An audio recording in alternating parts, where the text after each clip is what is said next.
ஒரு வாட்டி நம்ம தலையெழுத்த நினைச்சா ஆச்சரியமா இருக்கும், அதிசயமா இருக்கும். ஆனா என்னோட தலையெழுத்த நினைச்சா ரொம்ப ரொம்ப ஆச்சரியமா இருக்கும். ஒண்ணு, என் தலையெழுத்து எழுதும்போது கடவுள்கிட்ட பெண்ணு தொலைஞ்சு போயிருக்கணும், இல்லைன்னா பெண்ணுல இங்கு காலி ஆயிருக்கணும். ஆமா, இது ரெண்டுல ஏதோ ஒண்ணு எழுதும். கடவுள் நம்ம கிட்ட சொல்ல மாட்டேன், சொல்லணும், சொல்லல.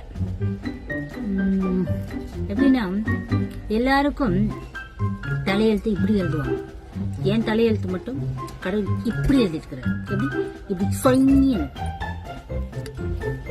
ஆமா, கரெக்டு தான் இல்லையா கடவுளே? கரெக்டு தானே? எனக்கு தெரியும், நான் சொன்னதா கரெக்ட். அது எப்படின்னா என்னன்னா அது என்னன்னா இப்பதான் சொன்னாரு கடவுள். என்னோட தலையெழுத்து எழுதும் போது பெண்ணில் இங்கு காலி ஆயிடுச்சான்.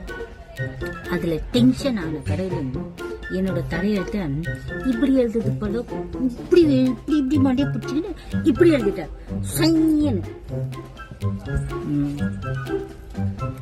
கரெக்டா இல்லையான்றது கமெண்ட்ல சொல்லுவான். ரொம்ப ரொம்ப தேங்க்யூ கடவுளே. நீங்களும் தேங்க்ஸ் சொல்லுங்க. தேங்க்யூ.